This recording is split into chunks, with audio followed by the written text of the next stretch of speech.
Welcome to Pure Experiences live streams. In this series, we are reading the Mandukya Karika by Gaudapada.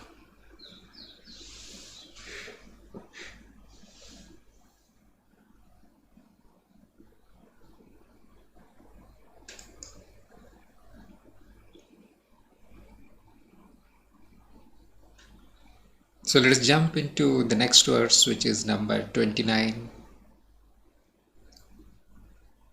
Mandukya Karika by He, the inquirer, cognizes only that idea that is presented to him.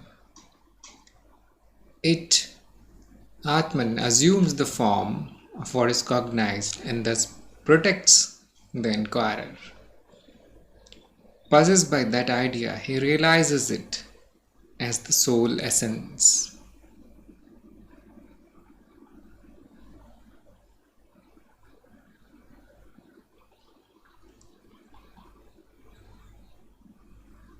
Shankar is saying about this verse that what more is to be gained by this kind of endless discussion? Whatever idea or interpretation of such things as prana, narrated above or omitted, is shown to the inquirer by the teacher or other trustworthy person. He realizes that as the soul essence, that is, he understands that as I am that or that is mine, such conception about Atman as is revealed to the inquirer appears to him as the soul essence and protects him, that is, keeps him away from all other ideas, because it appears to him as the highest ideal. On account of his devotion to that ideal, he realizes it as the soul essence in due course, that is, attains his identity with it.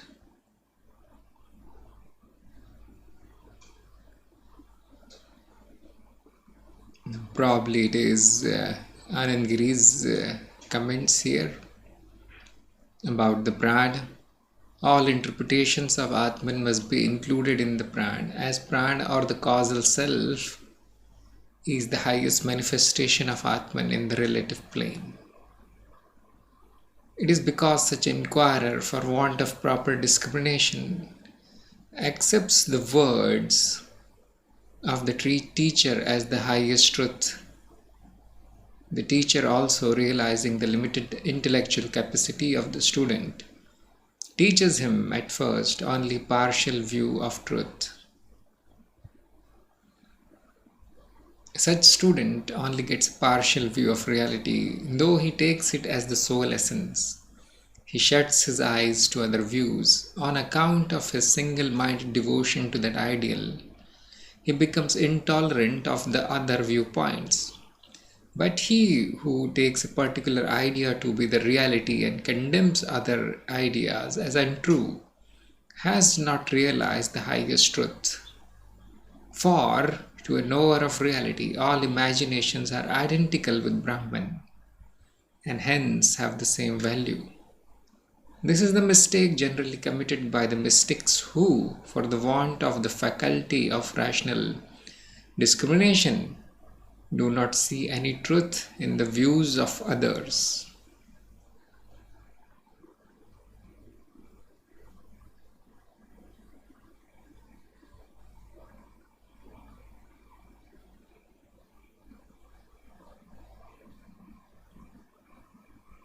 So Gaudapada is saying that the first impression matters here. Whatever we are exposed to first, that becomes our ideology, that becomes our truth. After that, whatever comes, there is a resistance to it, there is a rejection of it. So this second line means that there is a protection mechanism that protects the holder of the beliefs from any other beliefs, whether they are true or false, doesn't matter. So possessed by that idea, that person realizes whatever his conditioning is as the sole truth.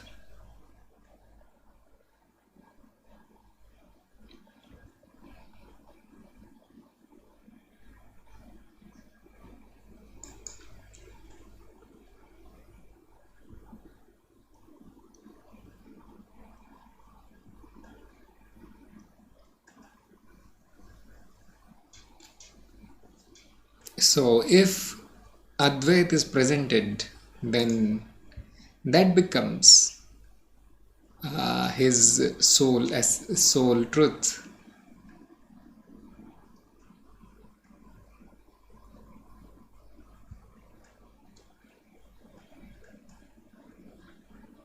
And then whatever comes later, it is seen that all those imaginations or all those theories and philosophies, they are a subset of Advait. They are realized as another form of the Atman.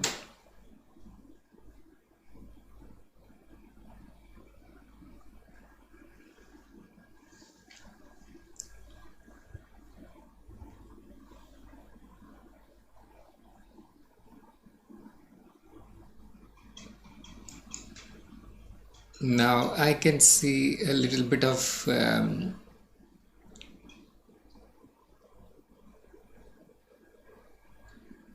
variation in interpretations here.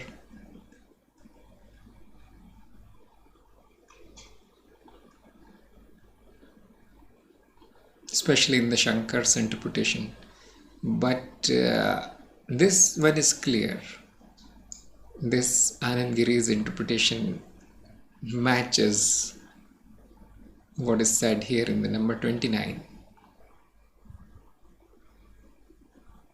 Although Shankar is also saying the same thing, that there is nothing to be gained by these discussions of who is right and who is wrong. Ultimately, there are points of views and they are seeing the same thing. So, and as soon as you realize the highest, the other philosophies, they become subsets. They do not cause any harm. They protect the student from slipping into ignorance again. This may happen in due course. It may not happen instantly, because I don't think that everybody who is born here is initiated into the Advait philosophy. So everybody goes through different set of beliefs, and through circumstances and grace finds something which is the highest, which is the path of knowledge or the Advait. And after that, all other views are seen as partial. And Anand Giri is also saying that sometimes, because of the presence of the blind beliefs, the teacher cannot impart the highest knowledge, so takes the student through a progressive path, presenting him a partial truth in the beginning, because of this self-protection mechanism that is found in the ego, that whatever is our conditioning, we stick to it. We do not accept the truth, even if it is staring at us, in front of us. We stick to whatever was stuffed in our minds in the childhood. We believe it religiously instead of doubting it or viewing it from a critical angle. It is as if our life depends on it. The set of beliefs is also defended by the ego, just like it defends the body. It defends its likes and dislikes and preferences. And the beliefs that are indoctrinated in the childhood by the society became a part of the structure of the ego, and it starts defending them also. So realizing this, and if the student is willing to even question, or there is a curiosity there, or there is suffering because whatever he believes is not working, obviously. So realizing this, the teacher may present the student with a set of lies. I think everything, sometimes I say this, that everything that is taught to you is a lie. And that function of that lie is to dismantle a worse lie that you believe. There is a gradual refinement of false beliefs. Finally, you get nothing. There is no truth finally. There is just being. Being what you are is the truth. So, path of knowledge is a gradual refinement of beliefs until there are no more beliefs left. Until that which is shines perfectly, clearly, without any dirt on it, spotlessly. It becomes pure.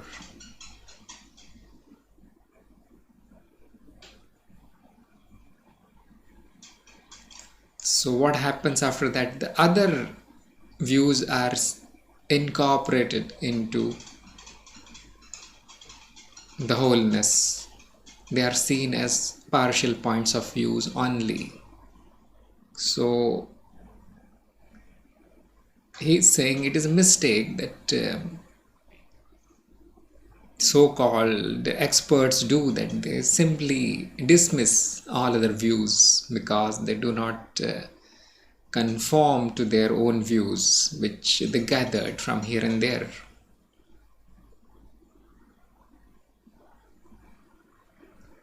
So I guess there are a few ideas being presented here, and I guess this is the essence of whatever is being said here. There are 2 or 3 points that are made. So I am seeing it like this.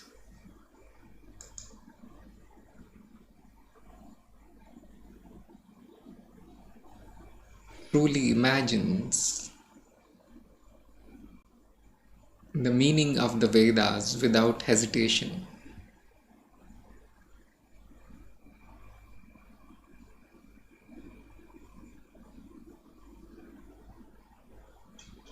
Shankar says that though this Atman is verily non-separate from these, for example, the prana or vibrations or energy, like the rope from such imaginary ideas as the snake, it appears as separate to the ignorant person.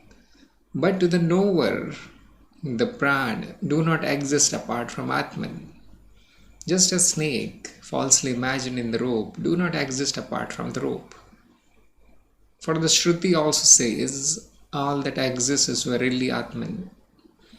One who thus knows truly that is from the scriptures as well as by reasoning that prana, etc., imagined in Atman do not exist separately from the Atman, as in the illustration of the snake and rope, and further knows that Atman is ever pure and free from all imaginations, construes without hesitation the text of the Ved according to its division. That is to say, he knows that the meaning of this passage is, and of that passage is that none but the knower of Atman is able to know truly the meaning of the Ved. None but the knower of Atman is able to derive any benefit from his actions, says Manu.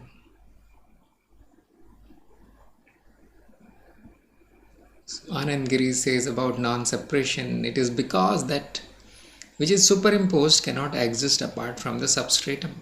Therefore, the prana, which are superimposed upon Atman, are non-separate from Atman from the standpoint of reality.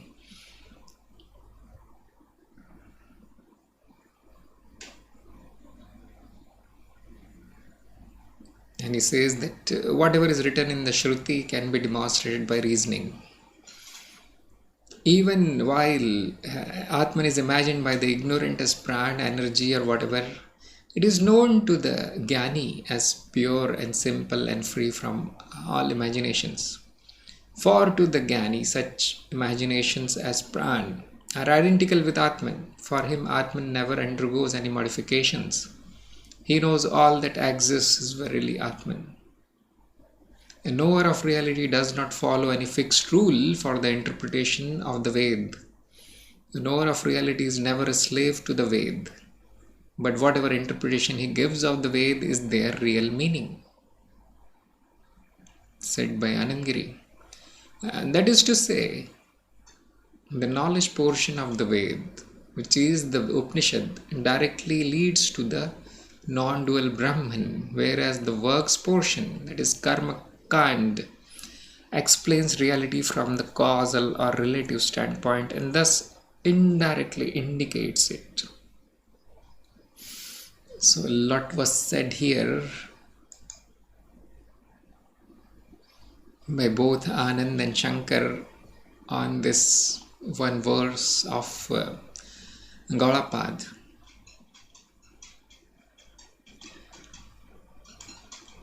It is one, it is oneness, although it appears as separate. And different people, because they do not know this oneness, they comment on the separate parts of it.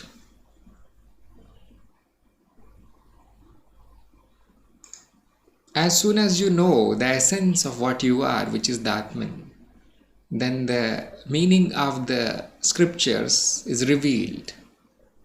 Then you can accept it without hesitation.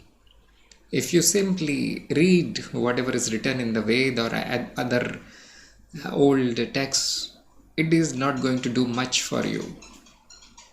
There will always be doubt, or you will accept it on blind faith. So you will find two categories of people. One is who accept whatever is written in the old books on account of the blind faith. And the second category is they reject it again because of the blind faith, that it must be false because I am not saying it. There is a tiny minority which actually takes the trouble of verifying the philosophical idea presented in the Veda and other scriptures.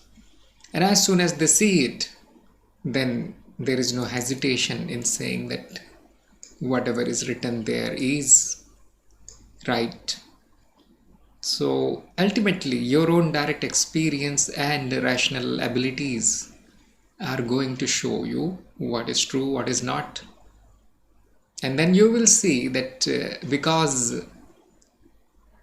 nobody took the trouble of inquiring about their real nature, they are stuck in the manifold things that appear in the Atman, and they think that Pran or Mahat or Tanmatras and all these, but it is not the whole truth.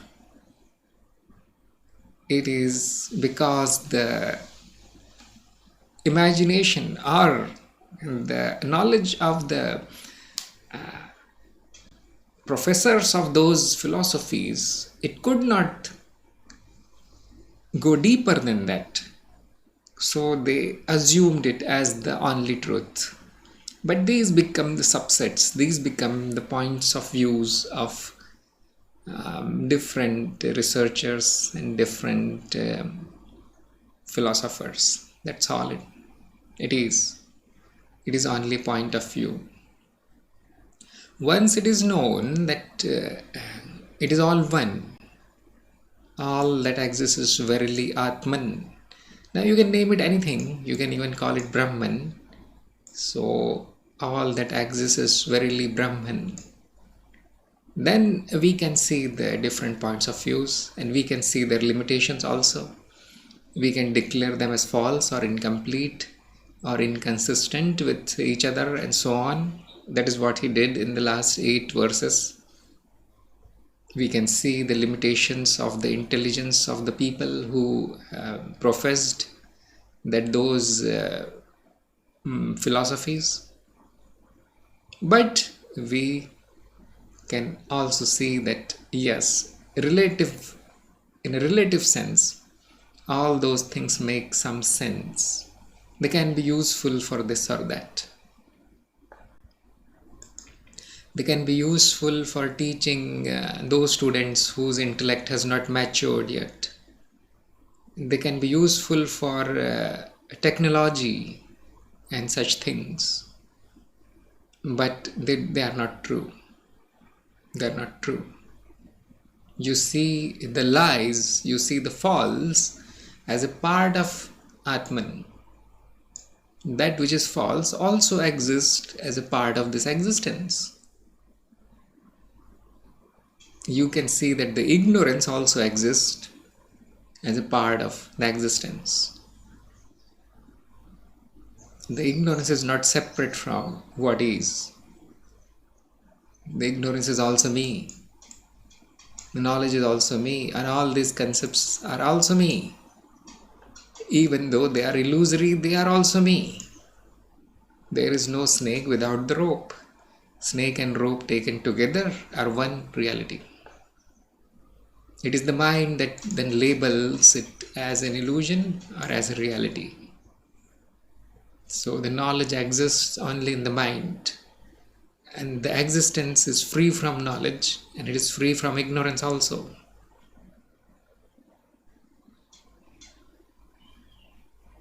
Once you know all this, the scriptures, they start making sense. Not before that. Not before the knowledge that you have gathered through your direct experience and reasoning, logic, critical thinking. Only after that you will know what is the meaning of the Ved. You will know what is right in the Ved, what is wrong in the Ved, and which part of the Ved is serving what kind of purpose.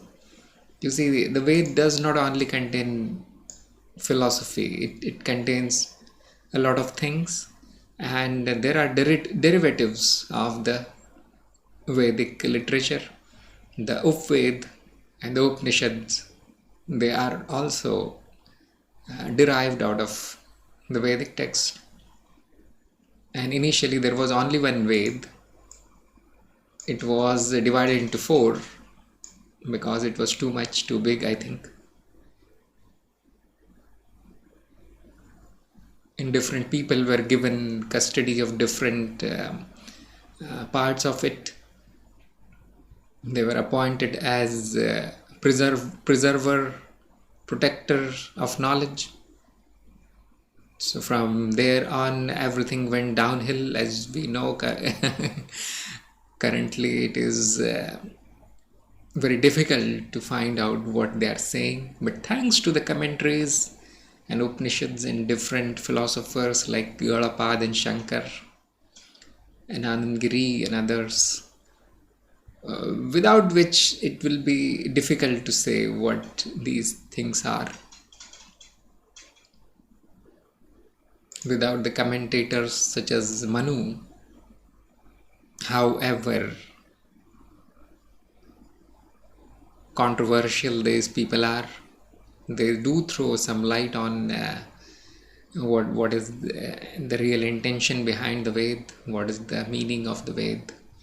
And ultimately, you won't know it even from the commentaries. Yes, they point to something, but you will know it through only your direct experience. Nothing but direct experience. To reach there is a little bit of struggle initially.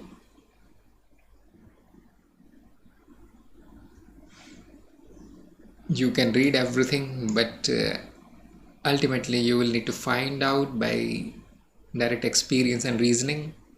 Otherwise it is blind faith. And then you will see the other phenomenal things that are postulated. They are just subsets of what Advaita is saying. And you will clearly see that Advaita is no more a philosophy now. It is not dependent on who is saying it. It is your own experience. It is simply a description of what you are experiencing now. That is, you can say, Advaita in one line.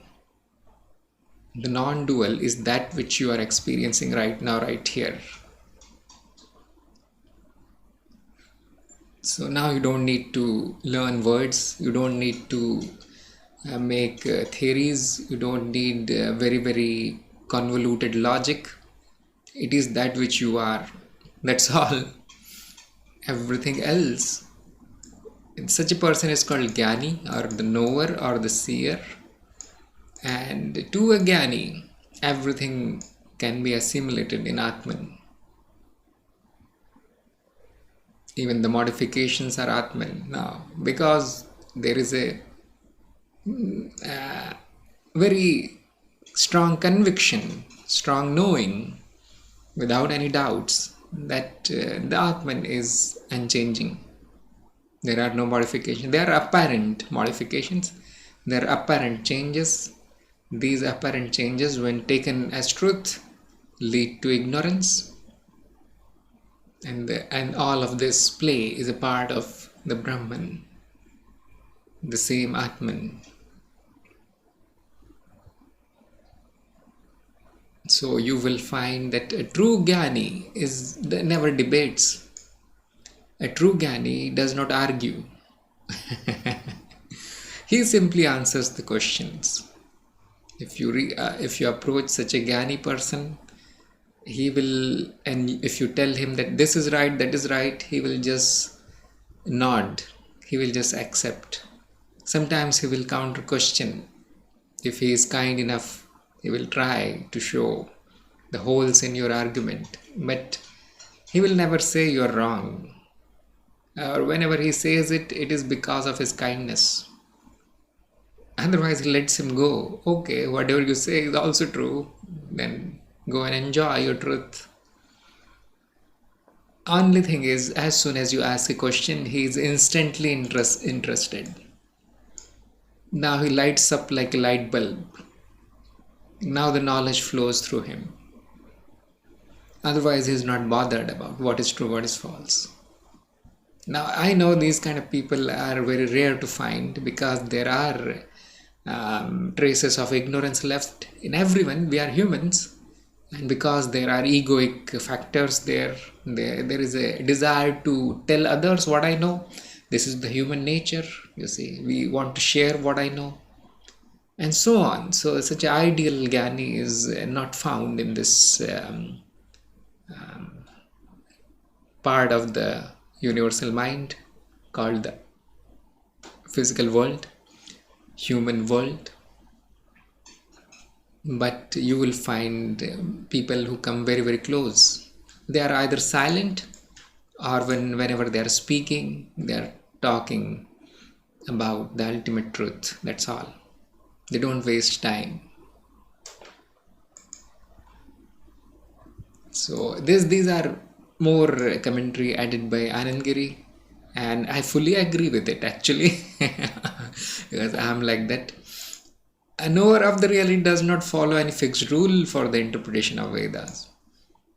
A knower, or you see, a student also, a really well-versed student, a really educated student, will come up with his own way to make sense of the Ved or any other philosophies for that matter.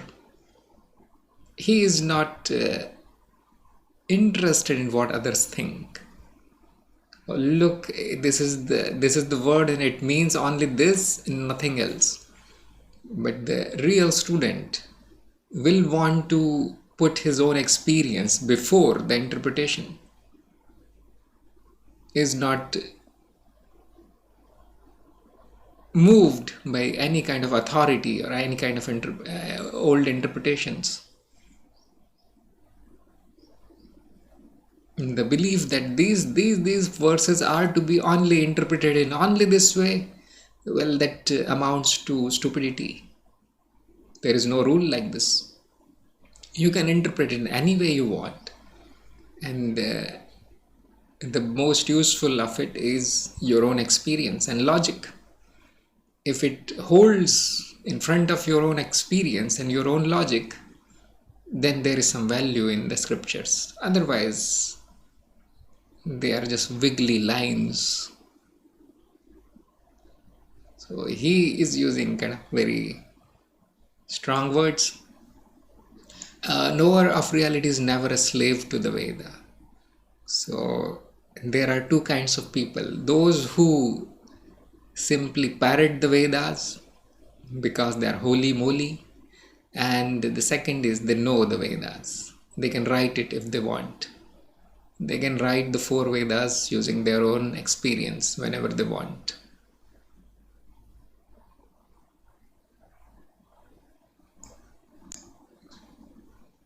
They can interpret, they have the power to interpret based on their own knowledge. The Vedas indicate the knowledge. They cannot give you the knowledge. No amount of reciting and knowing the Sanskrit will give you the knowledge. It will simply confuse you. That is why a guru is needed. That is why an trustworthy interpreter is needed. And what is that trustworthy person? He will show you what you see. He will show you your own experience. And he will train your mind to use the rationality and logic to make sense of what you are experiencing. That is all that constitutes the study of the scriptures. They are not to be worshipped. They are not to be taken as truth on blind faith. Unfortunately, this is what is happening more. And the people who know what is written there are in minority. It is because of the deterioration in the intelligence of humans. The time is like this. It is called Kali Yuga for this reason.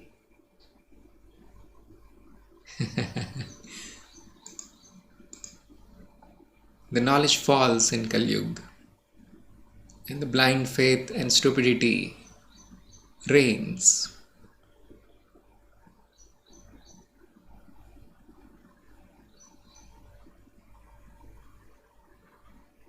So the Karma Kand portion of the scriptures is for practical reasons actually. It is relevant for some times and some places and for some people, but not so relevant for if you are only after knowledge.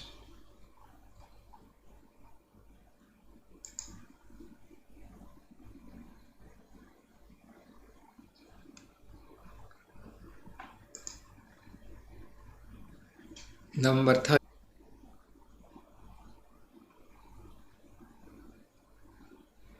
Gandharva Nagaram. So these are the people who live in heavens, in castles.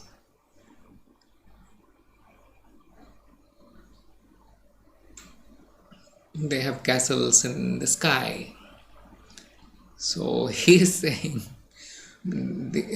everything is viewed as dreams and illusions by a knower of the Vedanta.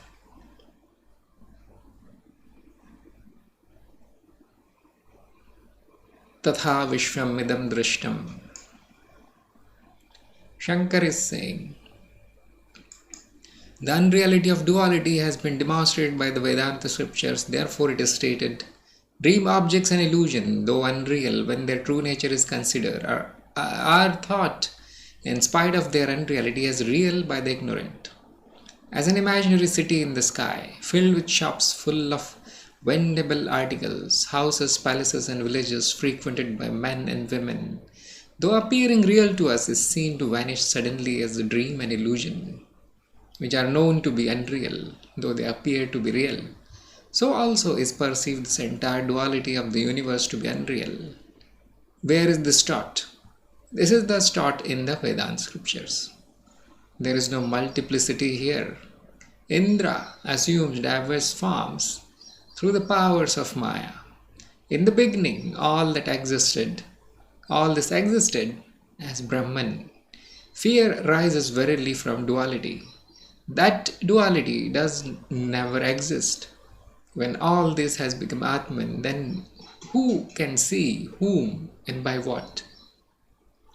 In these and other passages, the wise men, that is, those who see the real nature of things, declare the unreal nature of universe. The Smriti of Vyasa also supports this view in these words. This duality of the universe perceived by the wise like a hole seen in the darkness in the ground is unstable like the bubbles that appear in the rainwater, always undergoing destruction, ever devoid of bliss and ceasing to exist after dissolution. And Anandgiri says, it has been demonstrated at the beginning of this chapter that the illusion of duality can be established by the reason independent of scriptures, and if a conclusion arrived at by reasoning and corroborated by actual experience is further supported by the words of the teacher and the scriptures, then alone it can be accepted as true. So he is giving us a lot of examples here. But the bottom line is the duality will be seen as illusory by the knowers. And if the teacher is also saying the same thing and the scriptures are also saying the same thing, then there is a strong conviction that I am not mistaken.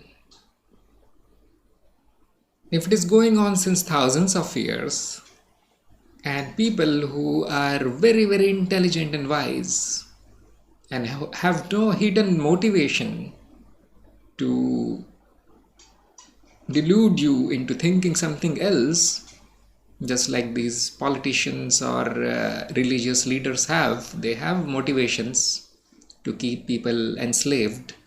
If you find such intelligent people who do not have the motivations, they are also seekers, they are also after truth, and they can drop their favorite philosophy instantly if you show them a better one. If such people, very, very critical and open-minded people, and their books written by them, scriptures that do not appear in thin air, they are written by somebody, they are the record of findings of the other seekers. That means if you happen to agree with all these, that just solidifies your conviction. They are not totally useless, you see.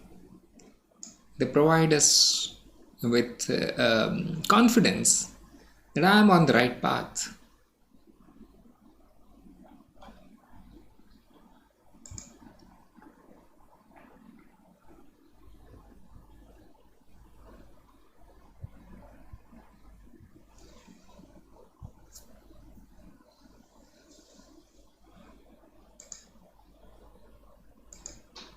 So let me see how the stream going.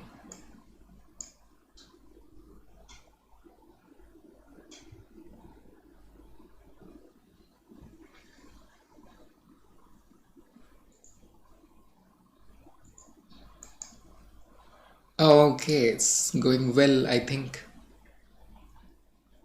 Number 32. There is no dissolution, no birth, none in bondage, none aspiring for wisdom, no seeker of liberation, and no one liberated. This is the absolute truth.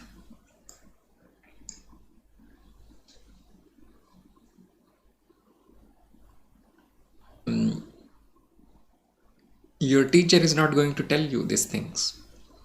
He's for you. And look, you are ignorant. That means you need to get more knowledge. You are a seeker. You are not liberated. This is what a teacher is going to tell you initially.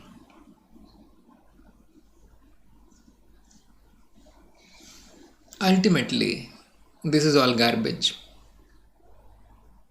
Ultimately, there is no dissolution, nothing is born, nothing dies, there is no bondage of any kind. I am infinitely free already, and there is nothing to know. There is no knowledge of any kind, and nobody is a seeker, and nobody is a guru. Nobody is bound, so nobody is liberated. This is what will be seen finally. Although this cannot be understood initially, and therefore the Guru will tell you something else. As I said, the Guru will spin a web of lies, and when once you are trapped in the web, he will liberate you. That sounds like horrible metaphor, but this is what is going to happen.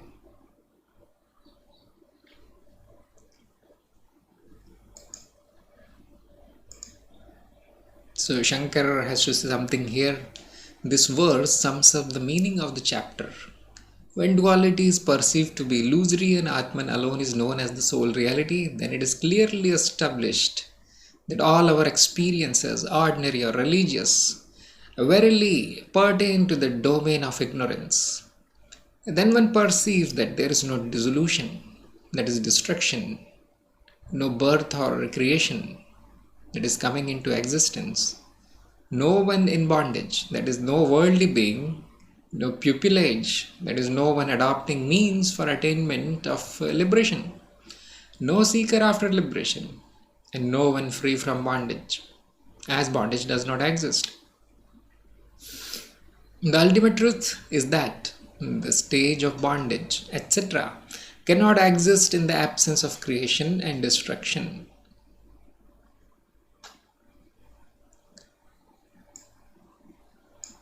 How can it be said that there is neither creation nor destruction?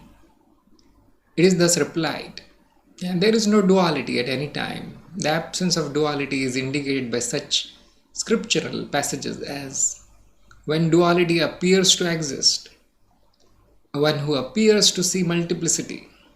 When the appears word, they are italicized. All this is verily Atman. Atman is one and without a second.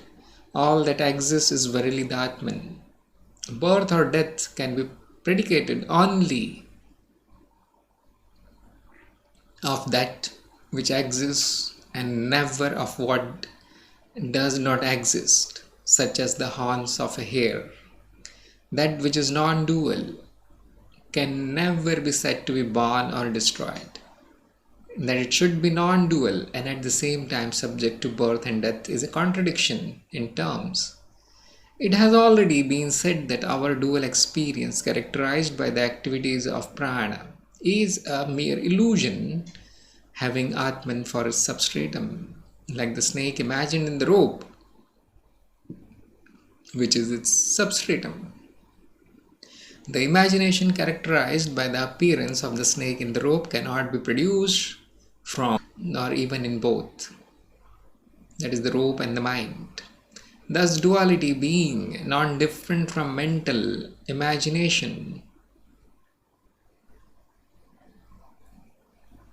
cannot have a beginning or an end, for duality is not perceived when one's mental activities are controlled, as in samadhi or in deep sleep. Therefore, it is established that duality is a mere illusion of the mind. Hence, it is well said that the ultimate reality of the mind. So, when you arrive at non-duality, when you realize non-duality, that there is only one that exists, there are no two, there are no divisions here, then whatever remains is an appearance. The duality only appears, it is not really there. So birth and death are dualities. The dissolution and assimilation, dualities. The bondage and liberation, duality. The happiness and suffering, duality, creation or destruction, duality, these are apparent. They do not really happen. Nothing really happens because all that happens is dual. And when you say non-dual, well, you can trash everything. Nothing happens here. And just like when you look at the rope and see the snake, did the snake appear? And when you know that no, it is a snake, did the snake disappear? No. All you know is there was no snake. Only your ignorance and knowledge appeared and disappeared. All there was the rope. Throughout there was the rope only. So it is very valuable metaphor actually, the rope and the snake.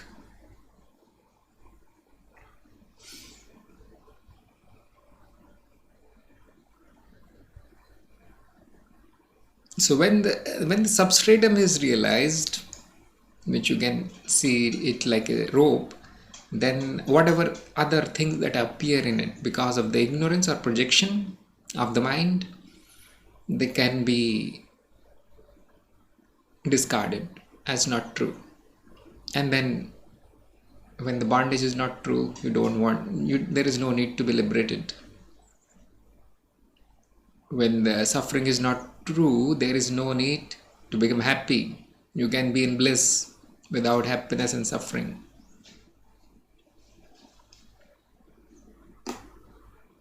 So it is seen as never existing. The duality is seen as never existing. And so then nothing needs to be done now. Just like there are no horns on the hare. So hare means rabbit. So that is what is seen in the end.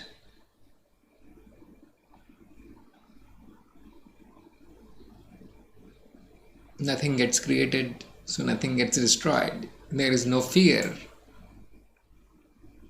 And there is no expectation also. Because what are you expecting? What are you looking forward to? Nothing. And there is no anxiety or fear because nothing is being destroyed. Are you afraid that the snake will be dead if I look the other way? The poor snake is going to die in the rope. And that kind of revelation happens when the non-duality is revealed, which is very easy. It is revealed to you through direct experience, such as samadhi. When the mind is studied, when the activity of the mind are known, they can be controlled. And the activity of the mind is nothing but dividing. Division is its primary activity. That can be overlooked or even stopped. Just like in the deep sleep, it stops and therefore remains only non-duality. What remains there? Absolutely nothing.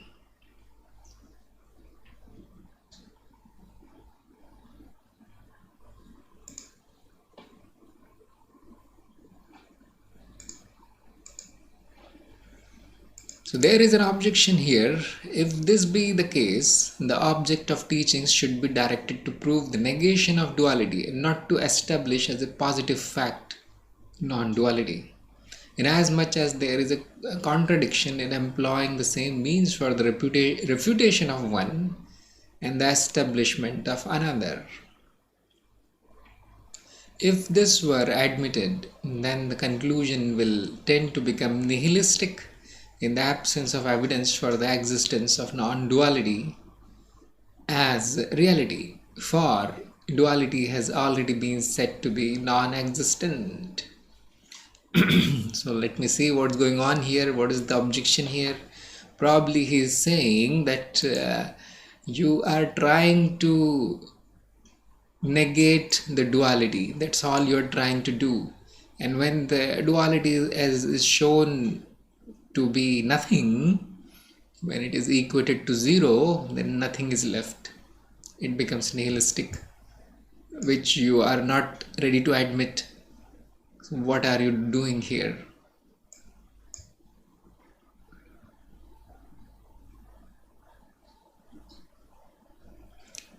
So Shankar is replying here, this contention is not consistent with reason. Why do you revive a point already established, which is that it is reasonable to conceive of such illusions as the snake in the rope without a substratum? That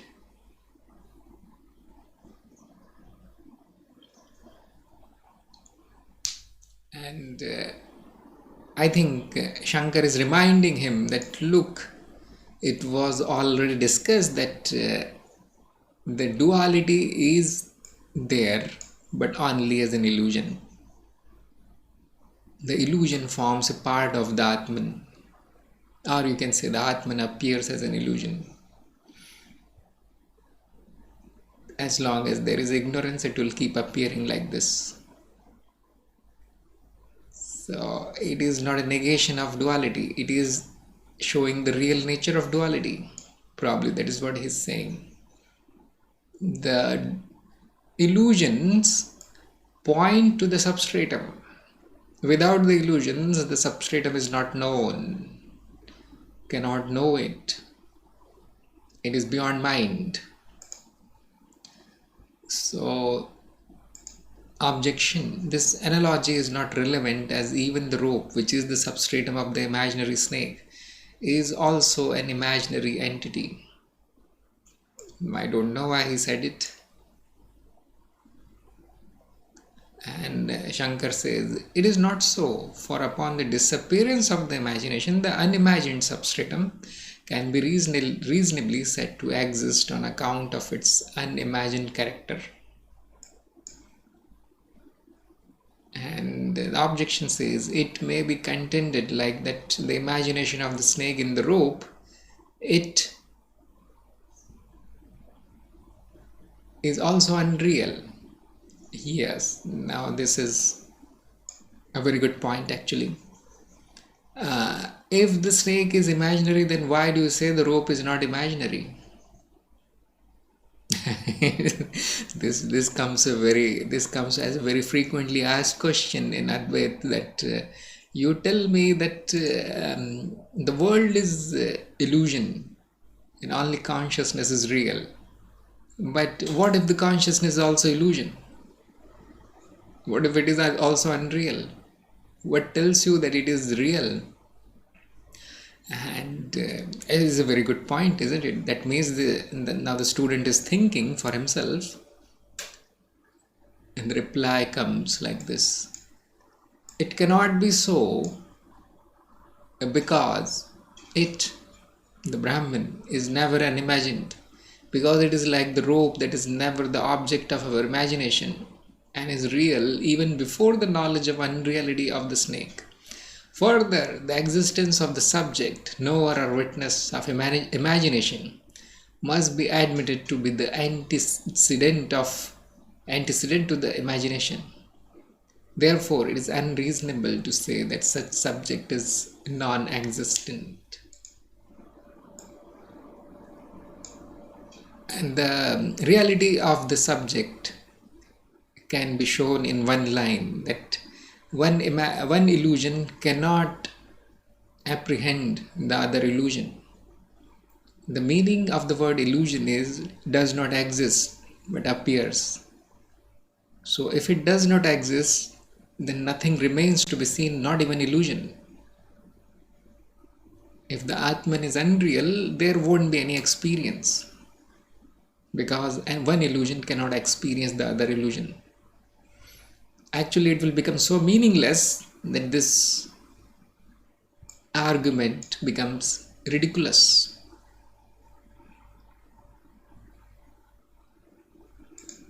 So you will need to imagine a substratum, even though you cannot see it. You can say, okay, I imagine it. Okay, that is fine.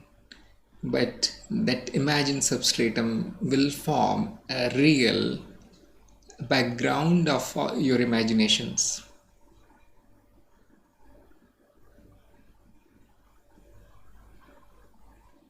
That is what he means when he says that imagination must be admitted to be the antecedent.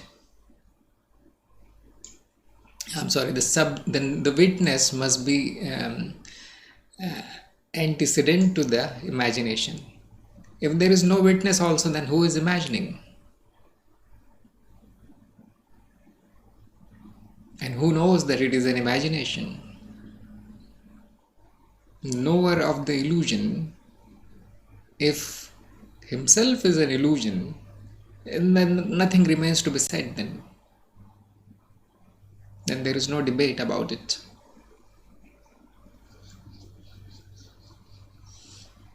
But that is not the case. Our direct experience shows that there are illusions and there is a witness.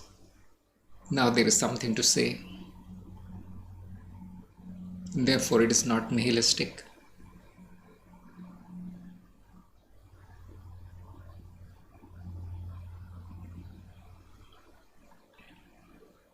There is another argument here which he has pointed out here, that even before there is a snake, there is the rope. What has changed in the rope and snake issue is the snake, not the rope. The rope was before the snake appeared, the snake disappeared, and the rope is after the snake. It never changed into anything.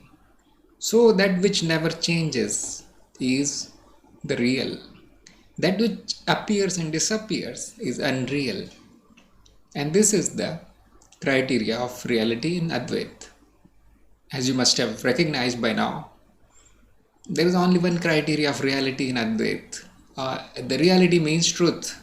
They are same words, synonyms. So that which changed is not true, unreal. That which remained is true and real. So you will find that there is no experience which does not change. 100% of experiences, they undergo some kind of change. And by this theorem, it can be proved that all of them are illusions. All of them are unreal. And what remains, the substratum, is the consciousness. It never changes. That which is looking does not change. Just like the waves that appear and disappear on the surface of the water, but the water remains. The water never changes. The water remains water, even though there were modulations on the surface. The water did not change into waves, and then you see, when the waves disappeared, the water also disappeared. No, it never happens like this. So you can again say in the more Buddhist terms that when the air is in motion, it can be seen as wind. It appears as wind, and everything flutters in the wind. But when it is still, it is not seen, but it is there as the substratum. So this air, when it starts moving as wind, is known as mind. When it is not moving, it is known as no mind. And that is the whole story of the existence. It is just in one line you can understand the whole of the existence. It is beautiful, but it is very simple. There is one more objection. How can the scripture, if it cannot make us understand the true nature of the self, which is non-duality, free our mind from the idea of duality? And the answer is, there is no difficulty. Duality is superimposed upon Atman through ignorance.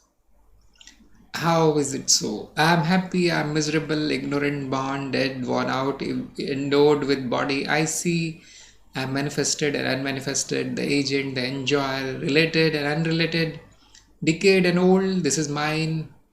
All these and such other ideas are superimposed upon Atman. The notion of Atman, self, persists in all these because no such idea can ever be conceived of without the notion of Atman. It is like the notion of the rope which persists in all superimposed ideas, such as the snake or the water line.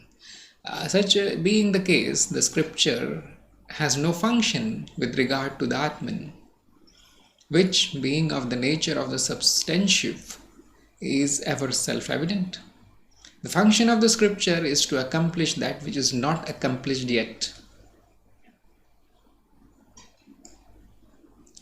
It does not serve the purpose of evidence. If it is to be established, that has been already established. The Atman does not realize its own natural condition on account of such obstacles as the notion of happiness, superimposed by ignorance, and the true nature is realized only when one knows it as such. It is therefore the scripture whose purpose is to remove the idea of happiness, etc., that produces the consciousness of not happy nature of Atman by such statements as not this, it is not gross, it is not fine, etc. Like the persistence of Atman in all the states of consciousness, the not happy, attributeless characteristic of Atman does not inhere in all ideas such as of being happy and the like. If it were so, then one would not have such specific experience that of being happy superimposed upon Atman in the same manner as coldness cannot be associated with fire, whose specific characteristic is that of heat. It is therefore that such specific characteristics as that of being happy, etc., are imagined in Atman, which is undoubtedly without any attributes. The scriptural teachings which speak of Atman as being not happy, etc., are meant for the purpose of removing the notion that Atman is associated with such specific attributes as happiness, etc. There is the following aphoristic statement by the knower of the Agama. The validity of scripture is established by its negating all positive characteristics of Atman, which otherwise cannot be indicated by scripture. So let me summarize the whole big reply in one word, which is the bottom line here. What is the function of the scripture here? Scriptures will not give you any knowledge. Actually, I have said this probably 100 times by now. So I'm only reading things, you see. I need not repeat it again. But no, they cannot give you anything about Atman. You are the Atman. That is what they will say at most.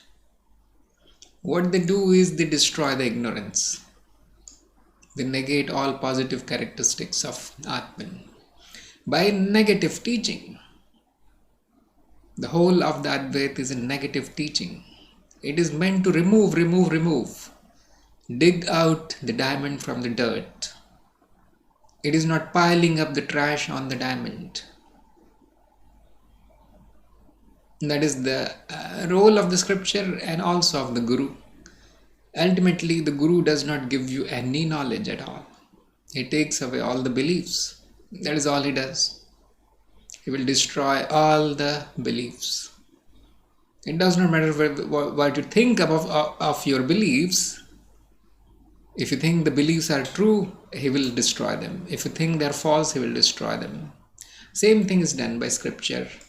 Although the scripture is more limited than the Guru, because the Guru can do it in one day. You don't have an option with the Guru. With the scriptures, you have the option. You can close them and throw them away, thinking that they are against my beliefs, so they must be false. This is the logic of an ignorant person. That it is against something which I already believe. So I don't need to check it. I don't need to even read it. I will read that which enforces my beliefs, however stupid they are. I'll go and check that which tells me that I am right. So you have this kind of freedom with the scripture that you can throw them away, or you can interpret them in whatever way you want, you see, just like many people do. But this flexibility is not there with the guru. When you stand in front of the guru, well, you will shake in your boots, because he's going to take the sword and cut off all your beliefs to pieces. He does not worry about how sensitive you are to your pet beliefs. He kills them all. That's why people don't want to face a guru. That's why the idiots don't want to face an intelligent person. They instantly become afraid of intelligence. There is a big resistance there to give up their fully established and true beliefs. Anand Giri has a lot of comments here.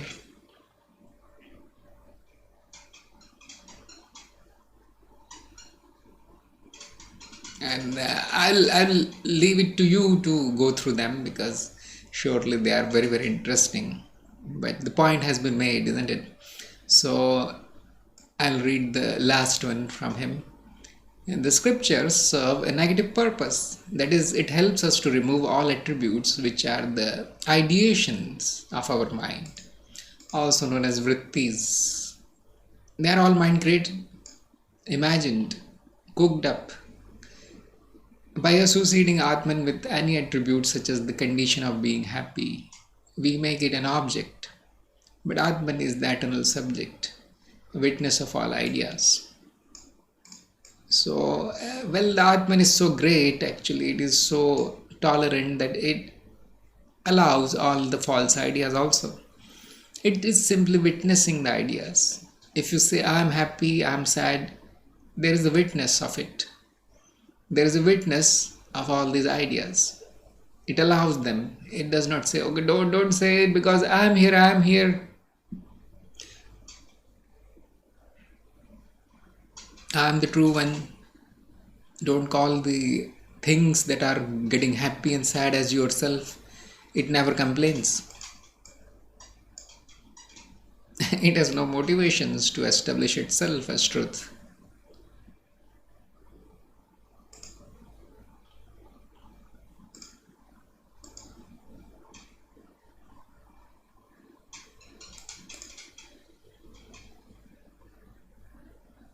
So we still have some time here, so I'll go through the next one.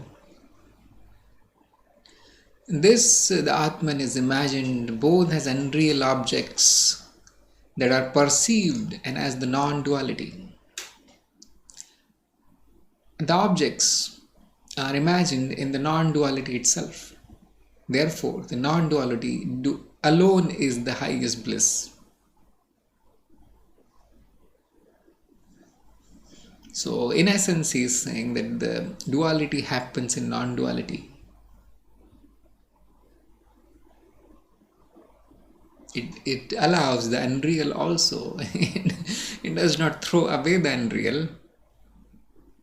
All that is unreal, the kalpit, is happening in the non-dual, which is real. That is a great realization, isn't it? You don't need to throw away the unreal. Once you see the unreality of it, nothing needs to be done. Don't take the stick and try to kill that snake which is not really there in the rope. Nothing needs to be done. There is no seeking after this. Your seeking should end here. If it is continuing the seeking, that means there is something unreal which you have still imagined as real. That's why you're seeking it.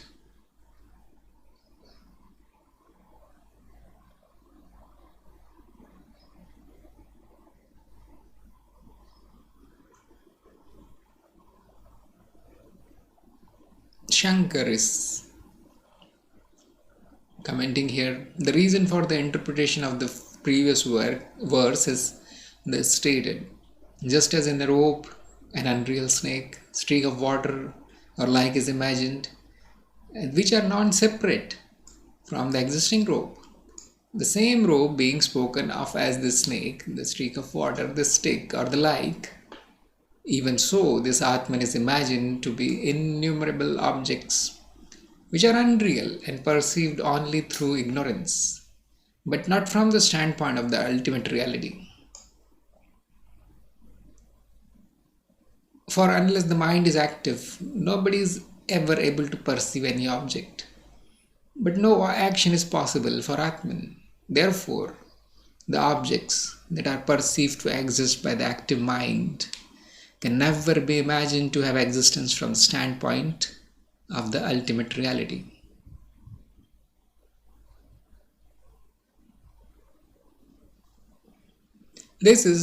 It is therefore this non-dual Atman which alone is imagined as this illusory objects as prana, which are perceived, as well as the non-dual and ultimately real Atman, which is the substratum of illusory ideas, in the same manner as the rope is imagined as the substratum of the illusion of the snake.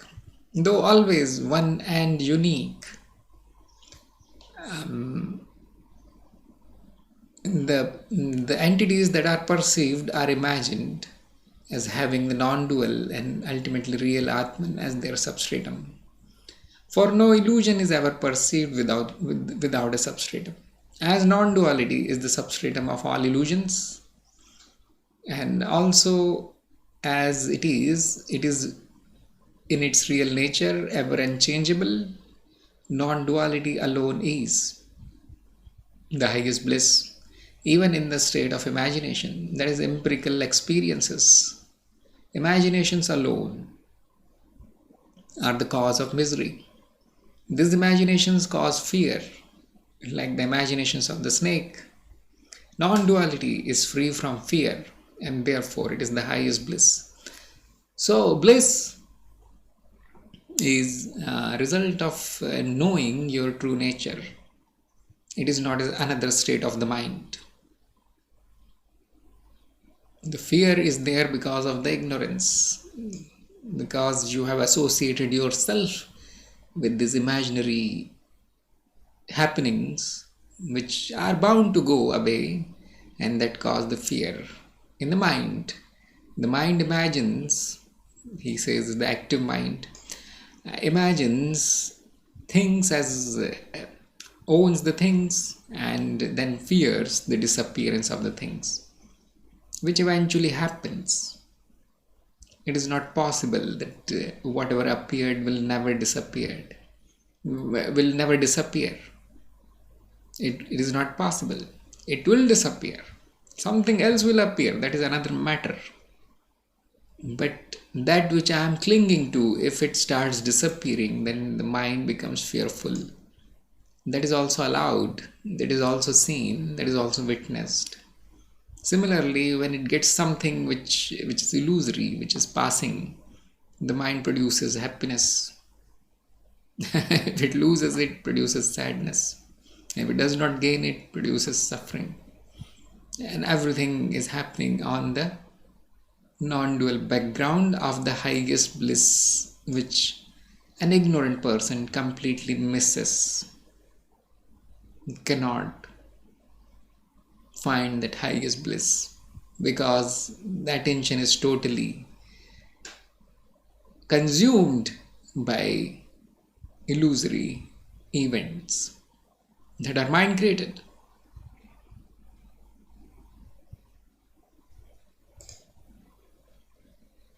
So why is it called unreal? Because the one characteristic of these perceived forms of objects is their changeability. And from the standpoint of ultimate reality, there is no kalpana. or ideation, which makes the bhav or the perceived objects appear as separate from Brahman. From the standpoint of Brahman is always everything and everywhere. From that standpoint, Brahman is always everything and everywhere. This ideation is due to ignorance, an explanation which is given from the empirical standpoint.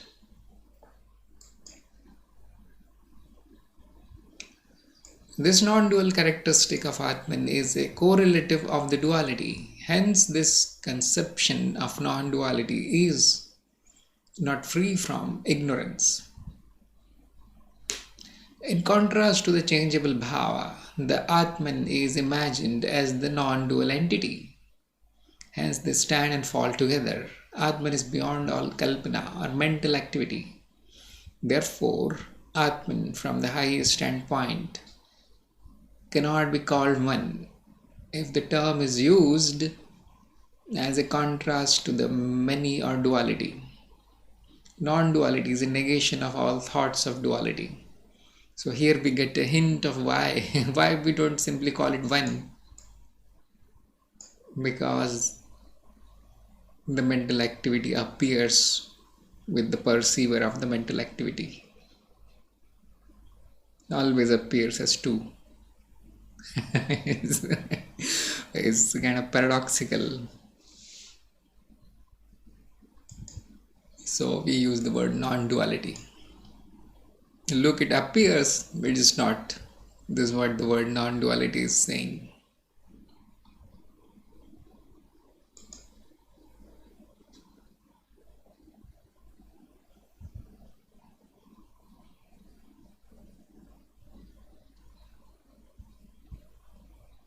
So there's some good news here. Even when the mind moves in the empirical plane, it attains peace when it discovers the unity underlying the variety. Non-duality alone dispels our doubts and makes us happy. So the ignorance is in the mind, the knowledge is in the mind, and when the ignorance turns into knowledge, it attains peace. It is no longer seeking, it is no longer anxious, it's no longer fearful, or it's not suffering now. That is what the minds want, and that is achieved by knowledge. It will not happen that the mind will be destroyed. It is purified, it is refined, and it is not that it will know everything. It simply knows that whatever it tries to know is false. Know that I don't know, and that will bring you peace.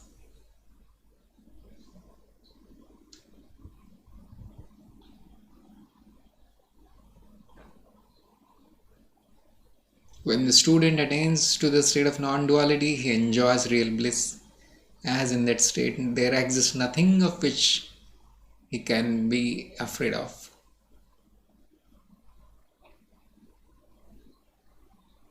So this verse explains the previous one as well as the other two verses in the Agam Prakarana.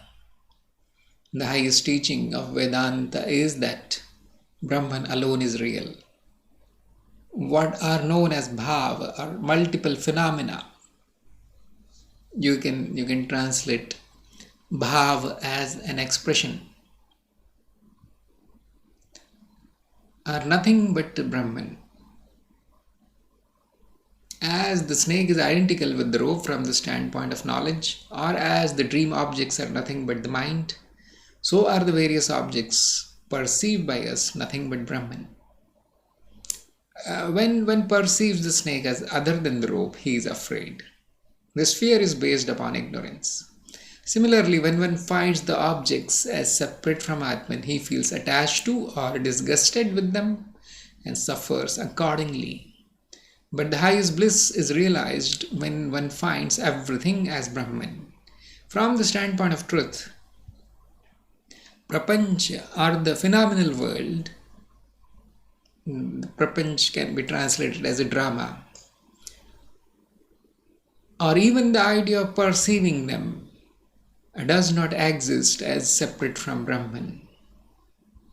Therefore, no birth or death can be predicated of what exists ultimately. Therefore, to a man of the highest wisdom, there is nothing to be added to or to subtracted from. All is non-dual Atman. Even what appears as unreal bhav to the ignorant is non-dual Atman to the jnani. So the problem is not that things appear and they cause suffering. The problem is that that which appears is taken as true, separate, having an independent existence. That is the problem. There is nothing wrong with the phenomenal world. There is nothing wrong with the Maya. The problem is that there is ignorance about these things. If it is seen as an expression of the Atman, then there is nothing to be afraid of. There is nothing to suffer. There is nothing to achieve. There is nothing to run after. There is nothing to do. Nothing left. It is pure bliss. The bliss is not attaining everything. The bliss is not needing anything. So, hopefully everybody is liking these kind of readings here. They are not only revealing, they are very entertaining also, although it is very lengthy, and that is the challenge. In this world full of distractions, we want everything in 5 minutes. So I am going against the flow here, you see. I am going against the spoiled mind, and I am trying to get into the details. I'm going into more long form than the usual long form. You see, usually when I talk about these things, I finish them in 30 minutes. But here, there are 30 verses. Each one may take 1 hour to explain. Although, ultimately you will find that things will start repeating. Now, you cannot count how many times the snake appeared here. You cannot count how many times the same objections, the word like illusions, imaginations, they appeared here. And each time they appear, there is addition on them. There is incremental knowledge that is added on them. So yes, the criticism of all other philosophies appeared, and there was sarcasm and all. But the next verse, even though it repeats that, look, all other philosophies are useless, it then adds on it that, look, they are just subsets of Advaita. And so on. This is how Gaudapada is building up incrementally.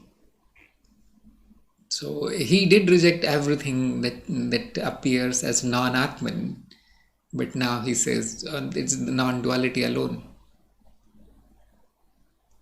The dream is a part of the non-duality. So yes, this is the proper way to introduce a student to non-dualism, one step at a time. I hope you are benefiting from the reading, and will continue reading the Mandukya Karika.